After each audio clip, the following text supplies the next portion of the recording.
കഴിഞ്ഞ ദിവസം എൻ്റെ ഒരു അടുത്ത സുഹൃത്തുമായിട്ട് സംസാരിക്കാനിടയായപ്പോൾ അവനിങ്ങനെ വല്ലാതെ ക്ഷീണിച്ചിരിക്കുന്നതായും ഇങ്ങനെ ഉറങ്ങാത്തത് പോലെയൊക്കെ എനിക്ക് തോന്നി. അപ്പം ഞാൻ ചോദിച്ചു എന്ത് പറ്റി. അപ്പം സംസാരിച്ചു. അപ്പോൾ അവൻ പറഞ്ഞു എനിക്കിന്നലെ ഉറങ്ങാൻ പറ്റില്ല. മെയിൻ കാര്യം അവൻ പറഞ്ഞത് യുദ്ധത്തെ പറ്റിയുള്ള വാർത്തകൾ ഞാൻ കണ്ടുകൊണ്ട് ഇരിക്കുകയായിരുന്നു, എന്തൊക്കെയാണ് സംഭവിക്കുന്നതല്ലേ. അവനൊരു ഇൻ്റർനാഷണൽ ബിസിനസ് ഉണ്ട്.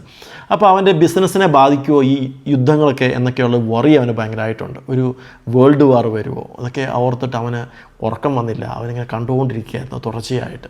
ഇപ്പം നമുക്കറിയാം TV തുറന്നിട്ടുണ്ടെങ്കിൽ തീർച്ചയായും യുദ്ധത്തെപ്പറ്റിയുള്ള വാർത്തകളാണ് മെയിനായിട്ടും. അതുപോലെ നമ്മൾ ഏതെങ്കിലും യൂട്യൂബ് മൊബൈൽ തുറന്നിട്ടുണ്ടെങ്കിൽ യൂട്യൂബിൽ എല്ലാം യുദ്ധത്തെപ്പറ്റിയുള്ളതാണ്. യുദ്ധത്തെപ്പറ്റി പുതിയ ചാനലുകളും വന്നിട്ടുണ്ട് യുദ്ധത്തെപ്പറ്റി പറയാനായിട്ട്. കാരണം നല്ല വ്യൂവേഴ്സാണ്, ഒരുപാട് പേര് കണ്ടുകൊണ്ടിരിക്കുന്നുണ്ട്. എല്ലാ വാർത്തകളിലും ഇങ്ങനെ പുതിയ അപ്ഡേറ്റ്സ് ഇങ്ങനെ യൂട്യൂബിൽ ഇട്ടുകൊണ്ടിരിക്കുകയാണ്. സോഷ്യൽ മീഡിയയിൽ ഫേസ്ബുക്കിൽ പറയേണ്ട, അവിടെയാണെങ്കിൽ ഒരുപാട് ലേഖനങ്ങളും വാർത്തകളും വീഡിയോസും ഒക്കെ വന്നുകൊണ്ടിരിക്കുകയാണ്. നമുക്ക് ഒത്തിരി ഭയം തോന്നുന്ന വറീഡാക്കുന്ന വാർത്തകളും അതുപോലെ ഇമേജസൊക്കെയാണ് നമ്മളിവിടെ കാണുന്നത്. ഇതിങ്ങനെ മണിക്കൂറുകൾ നിർത്താതെ കാണുന്ന ഒത്തിരി ആൾക്കാരുണ്ട്. രാത്രി മുഴുവനും കണ്ടുകൊണ്ടിരിക്കുന്നവരുണ്ട്. 1-2 പേരല്ല, ഒത്തിരി പേര്. ഇതൊരു വലിയൊരു പ്രശ്നമാണ്. അതിനെപ്പറ്റി നമ്മൾ അറിഞ്ഞിരിക്കണം. ഇത്രയ്ക്ക് വ്യൂവേഴ്സ് കിട്ടുന്ന തരത്തിൽ നമ്മൾ അതിനോട് കാണാൻ കാരണം എന്താണെന്ന് വെച്ചാൽ നമ്മുടെ ബ്രെയിൻ അതിനോട് മാച്ചിങ് ആയ പലതും നമ്മുടെ ബ്രെയിനിലുണ്ട്, നമ്മുടെ സൈക്കോളജിയിലുണ്ട്. അതുകൊണ്ടാണ് മെയിനായും നമ്മുടെ ബ്രെയിൻ എന്ന് പറയുന്നത് അതിലൊരു ഡിഫോൾട്ട് സിസ്റ്റം ഉണ്ട്. എന്താണെന്ന് വെച്ചാൽ എന്തെങ്കിലുമൊക്കെ ഡേഞ്ചർ, പ്രോബ്ലം, അതുപോലെ റിസ്ക് ഒക്കെ ഉണ്ടെങ്കിൽ അത് പെട്ടെന്ന് തന്നെ അത് ഡിറ്റക്റ്റ് ചെയ്യും. അതിലേക്ക് നമ്മുടെ അറ്റൻഷൻ പോകും. അങ്ങനെയാണ് നമ്മുടെ ബ്രെയിൻ്റെ ഒരു ഡിഫോൾട്ട് സിസ്റ്റം. അതുകൊണ്ടാണ് ഇത്തരം വാർത്തകളൊക്കെ കാണാനുള്ള ടെൻഡൻസി വളരെ കൂടുതലായിരിക്കും. രണ്ടാമത്തെ കാര്യം, മിറർ ന്യൂറോൺസ് എന്ന് പറയുന്നത് സംഭവമാണ് നമ്മുടെ ബ്രെയിനിൽ. എന്ന് പറയുമ്പം എവിടെയെങ്കിലുമൊക്കെ ആരെങ്കിലുമൊക്കെ കരയാണെങ്കിൽ നമുക്കും ചിലപ്പോൾ കരച്ചിൽ വരാം. ആരെങ്കിലുമൊക്കെ ഒരു ഫൈറ്റ് നടക്കുകയാണെങ്കിൽ നമ്മുടെ ബോഡിയിലും ചില മാറ്റങ്ങളൊക്കെ വരാം. അതിന് കണക്കായിട്ട് നമ്മളത് കണ്ടിരിക്കാനുള്ളൊരു ടെൻഡൻസി ഉണ്ടാവും. നമുക്ക് മറ്റുള്ളവരോട് എമ്പതൈസ് ചെയ്യാനും കണക്ട് ചെയ്യാനും ചിലപ്പോൾ റിയാക്ട് ചെയ്യാനും നമ്മളെ സഹായിക്കുന്ന ഒരു സാധനമാണ് മിറർ ന്യൂറോൺസ് എന്ന് പറയുന്നത്. മൂന്നാമത്തെ കാര്യം, യുദ്ധം നടക്കുന്നത് ഇറാനിലോ ഇസ്രായേലിലോ റഷ്യയിലോ ഉക്രൈനിലൊക്കെ ആണെങ്കിലും നമ്മുടെ ഉള്ളിൽ ഒരു മോറൽ ബാറ്റിൽ എന്ന് പറഞ്ഞ സംഭവമുണ്ട്. എന്ന് പറഞ്ഞാൽ നമ്മുടെ ഉള്ളിലും ഒരു ആരാണ് ശരി ആരാണ് തെറ്റ് അവർക്കിട്ട് അങ്ങനെ കിട്ടണം, നമ്മളൊരു പക്ഷം പിടിക്കാനൊക്കെ സാധ്യത കൂടുതലാണ്. അപ്പോൾ ആ മോറൽ ബാറ്റിൽ നമ്മൾ പക്ഷം പിടിക്കുന്ന ആൾ ജയിക്കുന്നുണ്ടോ, എന്താ സംഭവിക്കുന്നത്, അവർക്ക് വല്ലതും ബുദ്ധിമുട്ടുണ്ടാകുന്നുണ്ടോ, അങ്ങനെയുള്ള ആ തരത്തിൽ നമ്മുടെ അറ്റൻഷൻ കൂടുതൽ പോകും. അതുപോലെ തന്നെ അപ്പുറത്തെങ്കിലും എന്തെങ്കിലും സംഭവിക്കുമ്പോൾ നമുക്കൊരു സാറ്റിസ്ഫാക്ഷൻ കിട്ടും.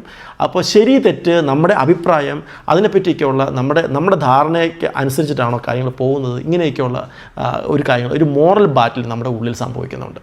ഏതായാലും ഇതൊക്കെ നമ്മളെ ഇങ്ങനെ യുദ്ധത്തിലൊക്കെയുള്ള വാർത്തകളേക്ക് ഇങ്ങനെ അട്രാക്റ്റ് ചെയ്യുന്ന, പിടിച്ചിരുത്തുന്ന, തുടർച്ചയായിട്ട് കാണാൻ വേണ്ടി നമ്മളെ പ്രേരിപ്പിക്കുന്ന ചില ഫാക്ടേഴ്സാണ്. പക്ഷേ സംഭവിക്കുന്നത് എന്താണെന്നറിയോ, നമ്മുടെ ഇമോഷണലി നമ്മളത് ഒരുപാട് ബാധിക്കും. ഒത്തിരി ആൾക്കാരുണ്ട് യുദ്ധത്തെപ്പറ്റിയുള്ള വാർത്ത കണ്ട് വറീഡാവുന്നവർ.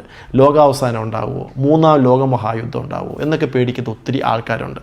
എൻ്റെ വീട്ടുമുറ്റത്ത് മിസൈൽ വന്ന് വീഴുമോ, ഞങ്ങളുടെ സാമ്പത്തിക വ്യവസ്ഥ തകരുമോ, ഇങ്ങനെയൊക്കെ ഒരുപാട് ഭയപ്പെടുന്നവരുണ്ട്. നമുക്കറിയില്ല എങ്ങനെയൊക്കെയാണ് സംഭവിക്കുന്നത്. പക്ഷേ ഭയം ഒരുപാട് വന്നിട്ട് കാര്യമൊന്നുമില്ല. നമ്മുടെ മനസ്സിനെ ഭയം ബാധിച്ചിട്ടുണ്ടെങ്കിൽ നമ്മൾ കൂടുതൽ അൺപ്രൊഡക്റ്റീവ് ആവും, നമുക്കൊന്നും ചെയ്യാൻ പറ്റില്ല, നമുക്ക് ഹാംഫുള്ളാണ്. അപ്പോൾ അതുകൊണ്ട് യുദ്ധത്തെപ്പറ്റിയുള്ള വാർത്തകൾ കാണുന്നതിൽ നമ്മൾ ചില കാര്യങ്ങൾ ലിമിറ്റേഷൻ വെക്കുന്നത് വളരെ ഇമ്പോർട്ടൻ്റ് ആയ കാര്യമാണ്. തുടർച്ചയായിട്ട് കാണുന്നവരാണെങ്കിൽ നമ്മൾ ആലോചിക്കണം, നമുക്കൊരു ഡിജിറ്റൽ ഡീടോക്സ് അത് വളരെ അത്യാവശ്യം ആയിരിക്കും. പണ്ടൊക്കെ ഇങ്ങനെ യുദ്ധത്തെപ്പറ്റിയുള്ള വാർത്തകളൊക്കെ നമ്മൾ മെയിനായിട്ടും പത്രത്തിൽ നിന്നാണ് മെയിനായിട്ടും അറിഞ്ഞിരുന്നത്, ഡീറ്റെയിൽസ് ആയിട്ടൊക്കെ ഏതെങ്കിലും ഒരു ചാനലൊക്കെ ആയിരിക്കും ഉണ്ടാകുക. പക്ഷേ ഇപ്പം ഒരുപാട് ചാനലുകളാണ്, യൂട്യൂബിലൊക്കെ ഇഷ്ടംപോലെ ചാനലുകളാണ്. അപ്പോൾ അതിലെല്ലാം ഇങ്ങനെ പുതിയ അപ്ഡേറ്റ്സ് കൊടുത്തുകൊണ്ടിരിക്കുകയാണ്. അപ്പോൾ അതുകൊണ്ട് നമുക്കൊരു കണ്ടിന്യൂസ് ആയിട്ട് കണ്ടിരിക്കുന്ന ഒരു പ്രവണതയുണ്ട്. അത് നമ്മൾ ഒരുപാട് വറി നമ്മൾ ഫീൽ ചെയ്യും, നമ്മളെ ഒരുപാട് വറീഡാക്കും, നമ്മളിങ്ങനെ ഭയം നിറയുന്ന ഒരു അവസ്ഥയിലേക്ക് വരും. അത് നമുക്ക് വളരെ ദോഷകരമാണ്, നമ്മുടെ ഡെയിലി ലൈഫിനെ ഒത്തിരി ബാധിക്കും. അതുപോലെ തന്നെ ഒരു ഫൈറ്റുകൾ സംഭവിക്കുന്ന കാര്യങ്ങൾ ഞാൻ മുമ്പ് പറഞ്ഞു, ഒരു പക്ഷം പിടിക്കുന്ന കാര്യം, സ്വന്തം വീട്ടിൽ തന്നെ 2 പക്ഷമായി തിരിഞ്ഞ് ഫൈറ്റ് ചെയ്യുന്നവരുണ്ട്. അതുപോലെ തന്നെ നമുക്ക് ചില കമൻറ്റിൽ നോക്കിയാൽ അറിയാം, ഒരു പരിചയമില്ലാത്ത ആൾക്കാരാണെങ്കിൽ പോലും ഇങ്ങനെ 2 പക്ഷം പിടിച്ച് തന്തയ്ക്കും തള്ളയ്ക്കും തെറി വിളിക്കുന്ന ആൾക്കാരൊക്കെ കാണാൻ വേണ്ടി പറ്റും. അതുപോലെ തന്നെ സുഹൃത്തുക്കൾ 2 പക്ഷം തിരിഞ്ഞ് അവരുടെ സൗഹൃദം ഇല്ലാതാവുന്ന ചില സിറ്റുവേഷൻസൊക്കെ ഉണ്ട്. അപ്പോൾ അതുകൊണ്ട് അത് നമ്മുടെ ജീവിതത്തെ പലതരത്തിൽ ബാധിക്കാം. അതുപോലെ യുദ്ധം നമ്മൾ ഇമോഷണലി പലതരത്തിലുള്ള മാറ്റങ്ങൾ ഉണ്ടാക്കാം. അതുകൊണ്ട് തുടർച്ചയായി കാണുന്നുണ്ടെങ്കിൽ അത് നിർത്താനായിട്ട് നമുക്ക് പ്രത്യേകം പരിശ്രമിക്കണം. തുടർച്ചയായി കാണണ്ട. നമുക്ക് ചെയ്യാവുന്ന കാര്യം, നമുക്ക് തീർച്ചയായും GK ആവശ്യമാണ്, ജനറൽ നോളജ്. അതിന് ചെയ്യാവുന്ന കാര്യം ഒരു സമയത്ത് കാണുക, അതിനുശേഷം ഒരു ഗ്യാപ്പ് ഇടുക, നിർബന്ധമായ ഒരു ഗ്യാപ്പ് ഇടുക, അതിനുശേഷം വീണ്ടും കാണുക. പറ്റുമെങ്കിൽ പരമാവധി പരമാവധി നമ്മൾ ഇങ്ങനെ ഓൺലൈൻ ന്യൂസ് പേപ്പറുകളൊക്കെ ഉണ്ടാവില്ല, അതൊക്കെയാണ് കുറച്ചും കൂടെ നമുക്ക് വായിച്ചാൽ മതി. വീഡിയോസ് കാണുമ്പോൾ കൂടുതൽ ബാധിക്കുന്നത്. അപ്പോൾ അതുകൊണ്ട് ഒരുപാട് ഡീറ്റെയിൽ ആയിട്ട് പോകുന്നുണ്ടെങ്കിൽ അതിന് സമയം വെച്ച് കാണുക. മുഴു സമയവും ഇതിൻ്റെ പുറകെ ഇരുന്ന് കണ്ടുകൊണ്ടിരിക്കുന്നുണ്ടെങ്കിൽ തീർച്ചയായും അതൊരു നല്ല കാര്യമല്ല. അത് നമ്മളെ പലതരത്തിൽ ബാധിക്കും, നെഗറ്റീവായിട്ട് ബാധിക്കും. ഒന്ന് ഒഴിവാക്കാൻ നോക്കുന്നത് നല്ലതാണ്.